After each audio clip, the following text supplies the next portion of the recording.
네, 지난주 북한이 미국 본토까지 타격할 수 있는 ICBM급 미사일을 발사하면서 한미 양국도 강경 대응에 나섰습니다. 이런 가운데 특히 이번 달 실시되는 한미 군사훈련을 앞두고 굉장히 강하게 반발하고 나섰습니다. 먼저 들어보시죠. 우리 국가를 상대로 한 미국의 힙더운 전쟁 나발이나 극단적인 제재 위협은 우리를 더욱 각성 분발시키고 핵무기 보유 명분만 더해지고 있다고 하시면서 자, 북한 그동안 한미 연합훈련 때만 되면 통상 반발해왔습니다. 이번에도 어떤 방법으로 또 반발할 가능성이 있는지 이야기를 좀 나눠보겠습니다. 자, 일단 첫 번째 저희가 예상한 반발 내용 이렇게 해봤습니다. 보이시죠? SLBM 발사를 통해서 8월에 다음 달입니다. 죄송합니다. 제가 오늘 날짜를 헷갈렸습니다. 자, 7월 31일이기 때문에 다음 달 8월 달에 한미 연합훈련을 앞두고 SLBM을 발사할 가능성이 있지 않을까 이런 생각을 해봤습니다. 그런데 SLBM 일단 종류가 있습니다. 첫 번째, 지난해 8월에 발사에 성공했던 북극성 1형이 있습니다. 그리고 북극성 2형은 육지 발사용이기 때문에 건너뛰어야 되고요. 자, 이번에 발사할 SLBM 북극성 3형으로 추정이 되는데 어떻습니까? 어떤 가능성이 있습니까? 네, 북극성 3형이라는 것이 북한이 미사일을 전개하는데 옆에 사진이 찍혔습니다. 찍혔기 때문에 북극성 3형이 존재하는 게 확실하고 그다음에 사진을 봐서 그 길이를 계산해 봤더니 북극성 1형보다 길이가 짧더라.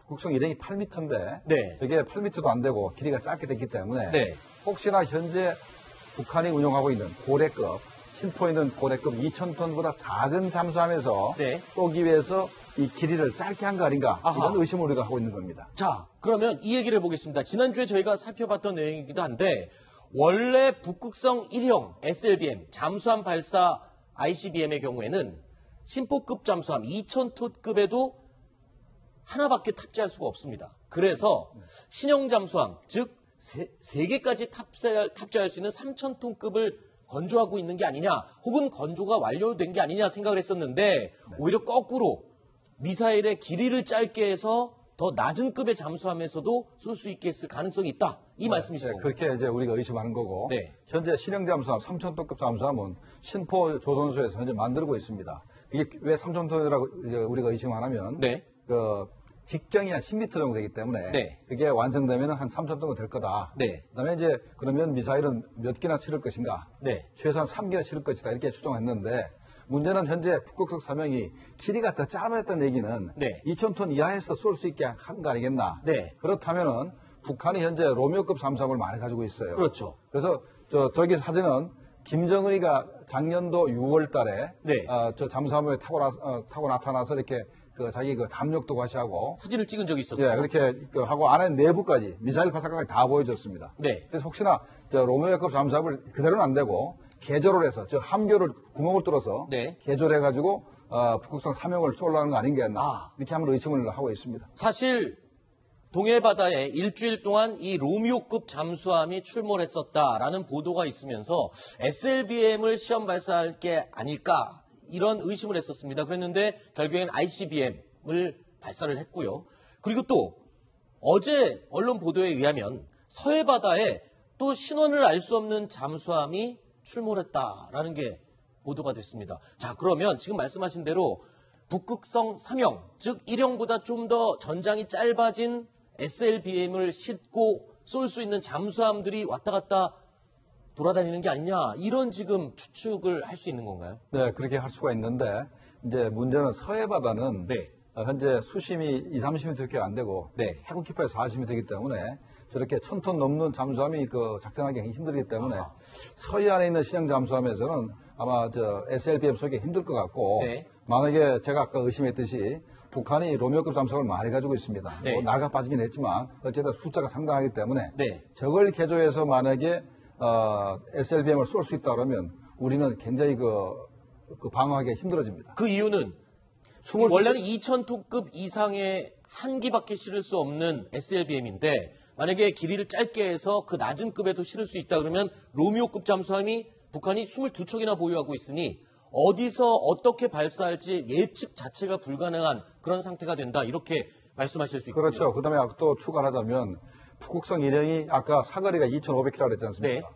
한국과 일본을 공격하고 또 잠수함이 움직이기 때문에 네. 사거리가 500km에서 1,000km 충분하지 않습니까? 아하. 그러면 현재 북극성 일행보다도 크기를 한 반 정도로 줄여도 얼마든지 그 SLBM의 역할을 할 수 있기 때문에 네. 아마도 로미오급 잠수함을 개조한다 그러면 네. 가능하지 않겠나 이런 생각도 듭니다. 자, 여기 또 군사 전문가 한 분이 더 와 계시죠. 신인균 대표 생각은 어떠십니까? 그러니까 북극성 3형, 1형보다는 또 전장을 짧고 거리는 짧아지지만 더 급이 톤수가 낮은 잠수함에서도 발사할 수 있게 개량한 게 아니냐 이런 의심을 제기해 주셨습니다.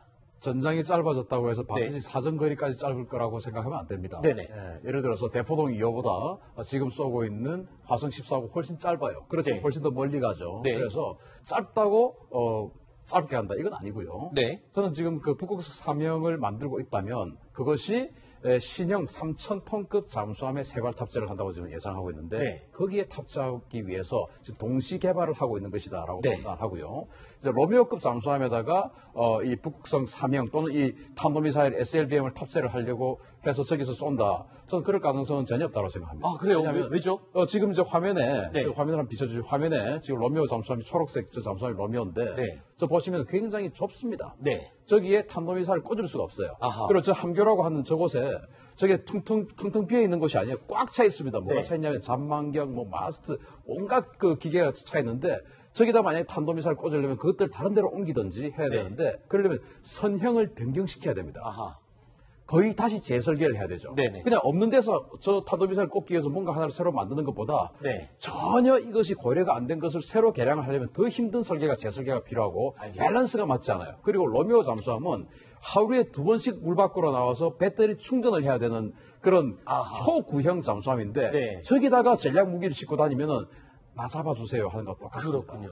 자, 일단 북한의 김정은은 띵커블, 언띵커블 상상 이상의 전략을 항상 펼쳐오기 때문에 어떤 결론을 내렸고 어떻게 준비했을지는 또 사고를 쳐봐야 알 수 있을 것 같습니다. 맞습니다. 두 분의 얘기가 조금 갈리긴 하지만. 우리가 신고급 잠수함을 처음에 2,000톤짜리가 등장했을 때도 설마 2,000톤에서 SLBM을 쏠까 우리가 의심을 했습니다. 그 당시에도요. 그렇죠. 그런데 저 함계도 구멍을 뚫어서 거다가 미사일을 꽂아서 네. 쐈습니다. 그러니까 아주 엉뚱한 사람들이기 때문에 우리가 의심해 볼 필요가 있는 겁니다. 알겠습니다.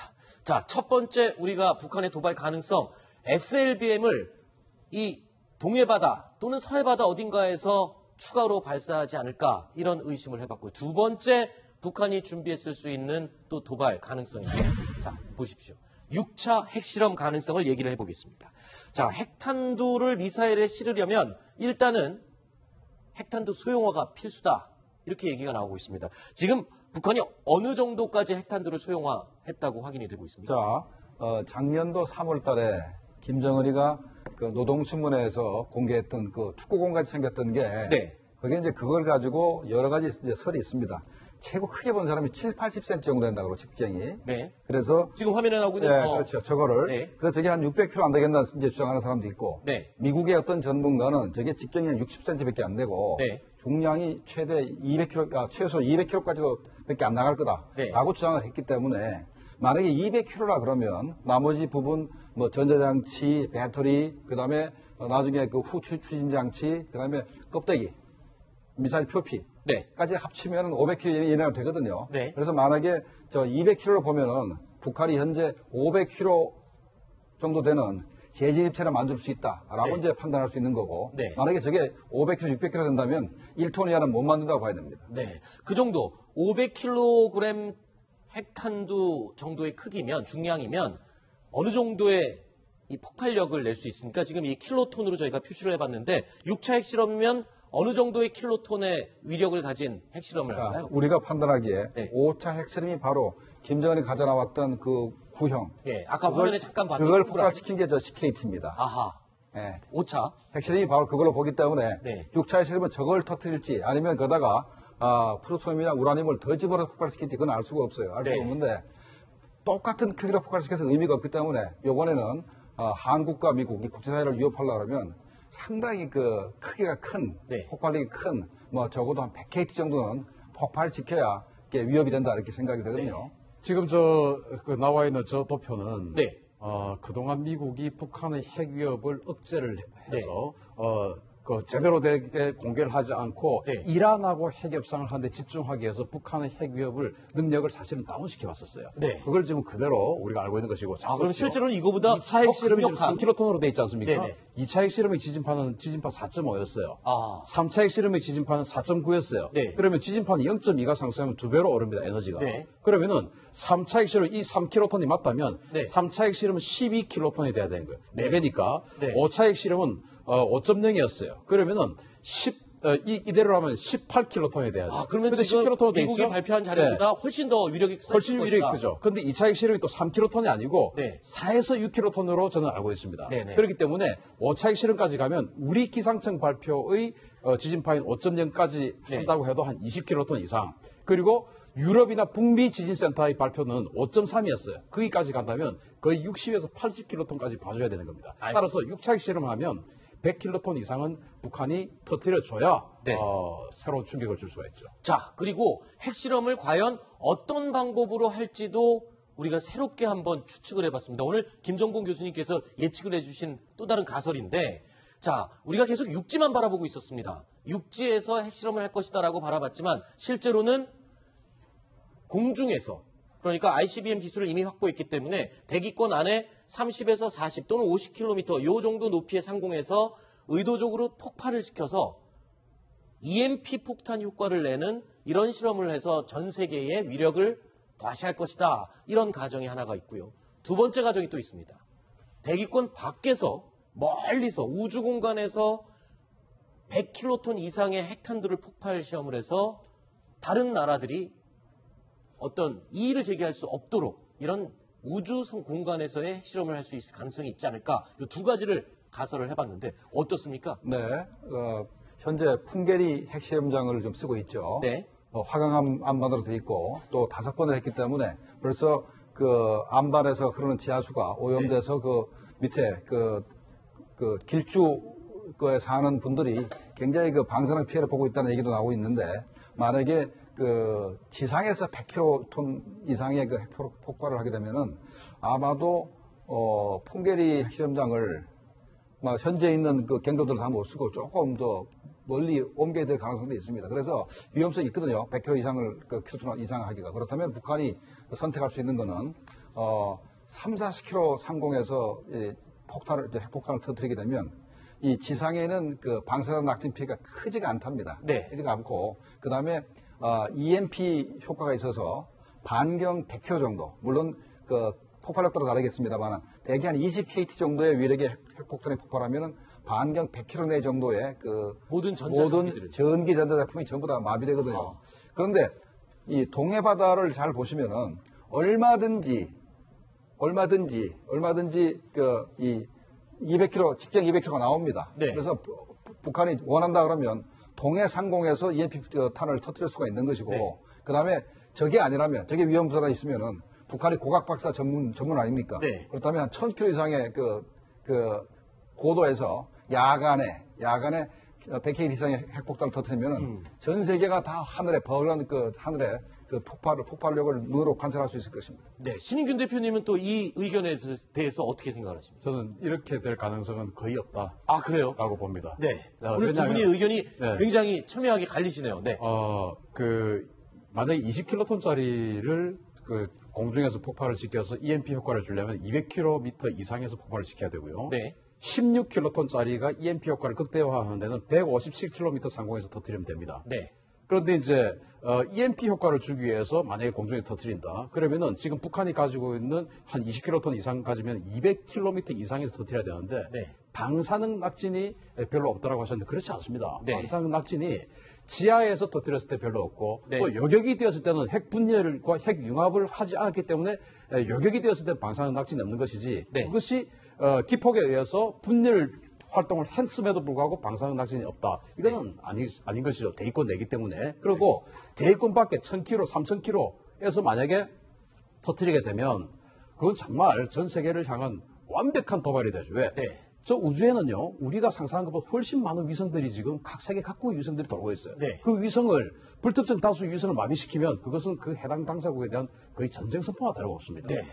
네, 그 대개 이제 위성들이 300에 700km에 제일 많고, 네. 그다음에 정지궤도 위성은 36,000km 상공에 있기 때문에 네. 그 중간에 위성이 없는 공간이 있습니다. 네. 북한이 택한다면 얼마든지 가능성이 있는 거죠. 네, 저희가 이러다가 김정은에게 핵실험할 수 있는 좋은 방법을 알려주는 건 아닌지 걱정스럽기도 한데 어쨌든 북한의 김정은은 우리가 상상할 수 없는 그런 방법들로 항상 도발을 해왔기 때문에 여러 가지 가능성을 한번 짚어보고 있습니다. 마지막 ICBM 도발을 통해서 또 다른 이 실험을 하지 않을까. 자, 이번에 만약에 또다시 8월 달에 미사일 도발을 한다면 ICBM으로 어떤 부분에 좀 중점을 들고 도발을 할 것 같습니까? 지금 이제 ICBM 그러니까 저는 화성 14형이 ICBM으로서는 뭐 거의 이제 보여줄 거 다 보여줬다라고 생각하는데 그런데 아직도 재진입 기술이 안 된 거 아니냐라고 의심하는 사람들이 많아요. 네. 저는 완벽하게 이번에 보여줬다고 생각하는데 네. 그 자꾸 안 믿어주니까 북한 입장에서는 그래 그러면 제대로 한번 보여줄게 해서 지상 한 100km 상공에서 그 핵폭탄이 아니고 재래식 폭탄을 장착해서 지상 한 100km 상공에서 폭발을 시켜버리는 그런 것들을 한번 보여주는 것이 ICBM으로서의 어떤 그 실험이 남았다고 생각하고 네. 또 하나는 사정거리가 정말 만 킬로 이상 되는 거야? 또 이런 의구심이 있습니다. 네. 그래서 정말 일본 상공을 지나서 태평양 어느 곳에 한 5, 6천 킬로미터를 날려서 터뜨려버리는 뭐 그 터뜨리는데 한 100km 상공에서 터뜨리는 뭐 이런 ICBM 도발이 남아있지 않을까 생각합니다. 알겠습니다. 요거는 이제 제가 지적하고 넘어가야 되는데, 요번에 7월 28일 날 미사일을 쐈는데, 네. NHK에서 화염을, 뭔가 화염을, 화염을 보도했죠? 그렇죠. 밤 하늘에 떨어지는 벌똥별 같은 화면을 공개를 했죠. 보여줬죠. 그게, 북한의 그 재진입체가 들어오면서 화염에 휩싸인 거고, 네. 갑자기 사라졌습니까? 그건 저는 북한이 의도적으로 폭발시켰다고 보거든요. 아하. 그래서 이게 고도는 현재 뭐 계산해봐야 알겠습니다만은, 의도적으로 폭발시켰고, 북한이 7월 29일 날 조선중앙통신을 통해서 얘기를 했습니다. 자기네들이 의도적으로 폭발시켜서 성공했다. 네. 확정했다 얘기를 했기 때문에 네. 일단은 전 세계가 이제 북한의 재진입 기술은 믿을 수밖에 없는 그런 상황이라 생각합니다. 제가 오늘 자꾸 이게 반대하는데 짧게 북한은 짧게. 예. 그 폭발시켰다고 하지 않았습니다. 네. 탄두부와 그 신뢰성을 입증했다고 했거든요. 그것은 뭐냐? 탄두의 기폭 장치와 지상 통제소와 계속 교신을 할 수 있었다라는 것이지 네. 폭발시켰다라는 말을 하지 않았고 그것을 모 언론에서 폭발시켰다라고 해석을 했는데 저는 그 해석이 잘못됐다고 생각하고 네. 그리고 이 내려오는 그 모습은 네. 폭발하면 알겠습니다. 불꽃이 비산이 돼야 되는데 그러지 않았어요. 그래서 그것은 전형적으로 내려오는 그런 과정이다라고 생각합니다. 그 자세히 읽어보십시오. 네네. 조선중앙통신을 보면은 그 문장이 분명히 마지막 부분에 있어요. 자, 다음 주제로 넘어가야 되니까요. 조금 더 긴 이야기는 나중에 저희가 기회를 드리도록 하겠습니다. 자, 일단 베를린 구상을 발표하면서 북한 측에 대화의 제스처를 보냈던 문재인 대통령. 그런데요, 문재인 대통령이 이제 운전대를 방향을 확 틀었습니다. 말로만이 아닌 행동으로 북한이 실감하게 해주도록 하겠다. 이렇게까지 얘기했습니다. 영상 구성 먼저 보시죠.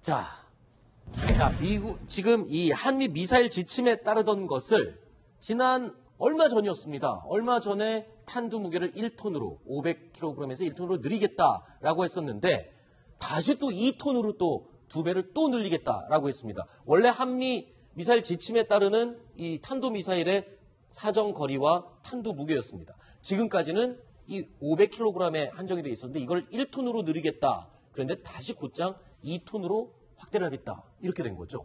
자, 이게 지금 확정이 된 건 아니고 미국과 이제 협의를 해야 되는 거죠. 이제 이렇게 주장을 하겠다라는 것이죠. 네. 이제 여기에서 협상이 들어가는데 미국이 저것을 이제 곧 고지고대를 받아줄지 네. 아니면 저기서부터 협상을 해서 중간 지점인 한 1톤 정도로 해줄지는 모르겠습니다만은 정말 2톤이 된다면 네. 어마어마한 위력을 발휘할 수 있습니다. 알겠습니다. 우리 국방부의 입장 오늘 아침에 브리핑이 있었습니다. 잠깐 짧게 들어보시죠.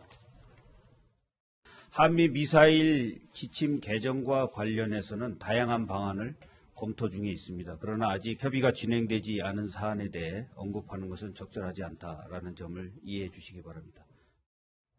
자, 아직까지 명확하게 정해진 건 아니기 때문에 굉장히 말을 조심하는 국방부 입장이었습니다. 예. 네, 현재 미국이 우리 미사일 사거리하고 네. 이제 탄두 중량을 이렇게 억제하는 것은 1978년도에 네. 우리가 미국 기술을 도입을 해서 네. 미사일을 개발하게 됩니다. 네. 그때 우리가 서명했거든요. 그렇죠. 근데 그 이후로는 사실 우리 기술이든가 아니면 러시아 기술이든가 다른 기술로 만들었기 때문에 미국이 우리가 미사일을 사거리를 연장하고 탄두 중량을 이렇게 자꾸 늘리는 것에 대해서는 사실상 이렇게 간섭을 할 수 간섭하는 있는 이유가 게 명분이 좀 적습니다. 그리고 우리 한미동맹 때문에 어쩔 수 없이 저렇게 하는데 네. 이번 기회에 사거리는 800km를 하더라도 네. 탄두 중량 제한은 아주 철폐하는 것이 좋을 것 같습니다. 알겠습니다. 그래서 우리가 가진 현무 미사일, 탄도 미사일의 탄두 중량을 2톤까지 늘렸을 때 과연 어느 정도의 파괴력을 갖는지 저희가 예측을 해봤습니다. 자, 먼저 미국 타우러스 미사일이요. 탄두가 480kg입니다. 타우러스 독일제입니다. 죄송합니다. 독일제군요. 이 독일제입니다. 사과드리겠습니다. 타우러스 미사일이 탄두가 480kg, 약 500kg이라고 했을 때 6m의 콘크리트 벽을 관통한다. 근데 2배로 늘렸을 경우엔 12m의 콘크리트 벽을 관통하고요. 그다음에 2톤으로 늘리면 무려 24m의 콘크리트 벽을 관통한다. 자, 이거 어마어마하게 위력이 세지는 거죠. 2톤으로 탄두 무게가 늘면. 그렇죠. 저 정도면은 2톤 정도면은 북한의 어지간한 지하 시설을 우리가 파괴할 수 있다고 생각이 되기 때문에 네. 이번 협상을 잘해서 적어도 2톤까지는 관찰할 필요가 있다고 생각이 됩니다. 네. 이 B-1B 전략 폭격기, 미국의 지금 죽음의 백조라고 불리는 폭격기죠. 거기에 실는 폭탄이 어마어마한 탄두 무게를 갖고 있죠. 어느 정도입니까? GBU-57이라는 폭탄인데, 네네. 와, 폭탄의 어머니라고 하는 네네. 별칭이 붙어 있는 폭탄인데요. 그게 이제 지하 60km, 네. 콘크리트, 그것도 강화 콘크리트 60m를 뚫을 수 있는 관통 위력이 있고, 네. 자연 상태의 지질이라면 200m까지 관통할 수 있습니다. 그 한 발에. 네. 그것을 두 발을 싣고 다니는 게 B-1B입니다. 근데 이 B-2도 두 발을 B-1B 죽음의 백조는 항상 2대씩 같이 나란히 다니는데 그 이유가 있다면서요? 김정국 교수. 그러니까 북한이 지하 벙커를 굉장히 견고하게 또 그냥 깊이 만들기 때문에 네. 세 발을 연속 쏴서 김정은을 제거할 필요가 있을 때를 네. 대비해서 그러니까 폭탄이 3개가 필요할 경우가 있죠. 그래서 네. 그러면 한 대가 두 발밖에 실을 수 없기 때문에 아하. 적어도 2대가 같이 댕겨야 3발 이상을 사용할 자, 수 그러니까 이 B-1B에 실린 폭탄으로 콘크리트 60m 두께를 뚫을 수가 있는데 김정은은 지하 최소한 150m 밑에 있기 때문에 한 발 갖고는 안 되니까 연속으로 3발을 떨어뜨려야 그나마 김정은이 있는 최소 깊이까지 들어가는군요. 그래서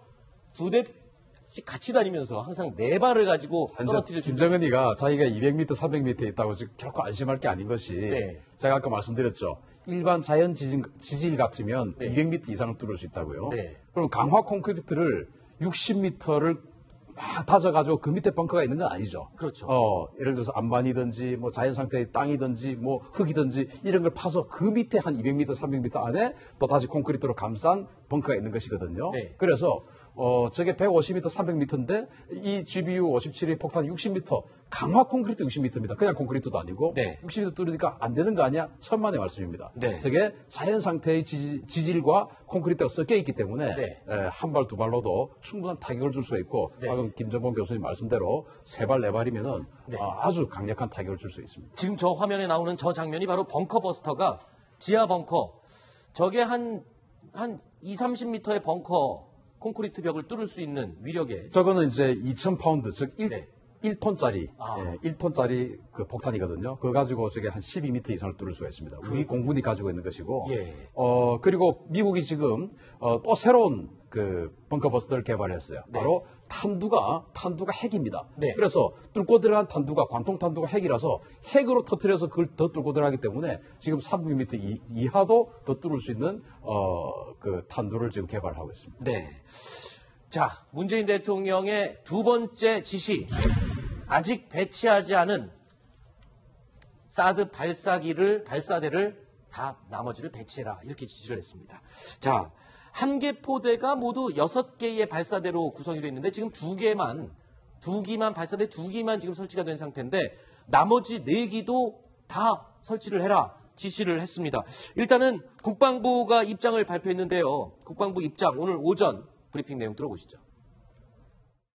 네, 그 잔여 발사대 추가 배치를 위한 협의는 조만간에 미측과 진행이 될 것입니다. 그래서 협의가 완료되는 대로 임시 배치를 위한 준비를 거쳐서 배치가 진행될 예정입니다. 북한의 그 고도화되고 있는 북한의 핵미사일 위협에 대한 요격 능력을 강화하기 위해서 이번에 임시 배치를 결정한 것이고 일반 환경 영향 평가를 진행하는 것은 그런 민주적인 적법한 절차적 정당성을 확보하기 위한 그런 과정으로 이해하시면 되겠습니다.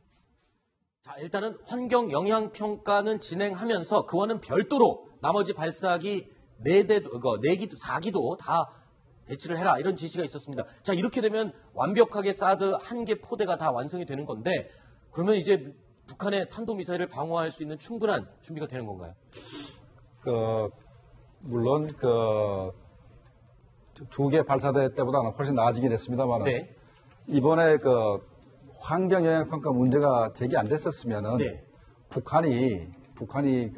미국에서 발사대를 9기도 가져올 수 있다고 얘기를 한 적이 있거든요. 네. 그러면 이제 미사일이 한 개 발사대당 8개고 네. 발사대가 9개면은 72발 미사일을 가져올 생각이 있었습니다. 네. 그런데 현재 상황이 개의치 않아서 현재 48발이 이제 들어온 상태인데 네. 48발인데 명중률이 85%입니다. 첫 네. 발에. 두 번째 발을 쏘면 이제 98%가 되기 때문에 대개 통상 보면은 북한의 미사일이 날라오면 대개 2발을 쏘게 됩니다. 네. 그러면 48발 있다 하더라도 실제로 북한 미사일을 요격할 수 있는 거는 24발밖에 되지 않고 아하. 북한이 현재 가지고 있는 이동식 발사대가 한 200기 되고 네. 그다음에 미사일은 우리 군에서는 탄도미사일이 1000발째 된다고 아하. 탈북자들이 와서 얘기하는 거는 한 2000발 된다 그럽니다. 아이고. 그러니까 그래서 저거를 북한이 이동식 발사대 200기에서 쏘는 거 정도는 일단은 우리가 첫 번째 막을 필요가 있기 때문에 사드 미사일이 있다 하더라도 24발 막아서는 조금 부족하지 않나 이런 생각이 듭니다. 그렇군요. 신인균 대표님도 이렇게 보십니까? 지금 사드 1개 포대가 완성이 되더라도 북한의 이동식 미사일 발사대가 워낙 많고 또 탄도미사일 개수도 워낙 많이 확보하고 있기 때문에 충분치가 않다. 이렇게 보십니까? 충분치 않죠. 우리 국민들께서 작년에 사실 여러 언론에서 너무나 이 사드에 대해서 전문적이지 않은 홍보를 하다 보니까 이 사드가 마치 MD 미사일 방어의 절대 무기인 것처럼 착각하고 있어요. 네. 그런데 사드는 아주 제한적입니다. 네. 사드는 일단 동시 요격 능력이 떨어져서 저게 한 10발만 날아와도 지난번에 스커드 ER 4발 쏘는 거 보여줬지 않습니까? 네. 그러면은 그 4발 다 요격 못해요. 네. 우리가 48발의 탄을 갖고 있다 하더라도. 그리고 사드 레이더가 마 15까지밖에 탐지를 못합니다. 네. 그저께 화성 14호 마 25 이상으로 떨어졌거든요. 네. 그거 안 보입니다. 사드 레이더에. 네. 안 보이는데 어떻게 막죠? 못 막습니다. 무수단 미사일 빨라서 못 막습니다. 잠수함 발사 SLBM 각도 사드 레이더는 또 120도 각도만 봐요. 그래서 안 보여서 또 못 막습니다. 그래서 네. 사드가 있다 하더라도 다 될 수 있는 건 아니다. 사드는 스커드 미사일, 노동 미사일이 소량으로 날아올 때는 막을 수가 있는 아주 좋은 자산인데 네. 그 외에 화성, 무수단, SLBM 이런 건 안 되니까 이게 대해서 추가로 우리는 그런 부분에 대한 MD 시스템도 즉시 마련할 필요가 있다고 생각합니다. 알겠습니다.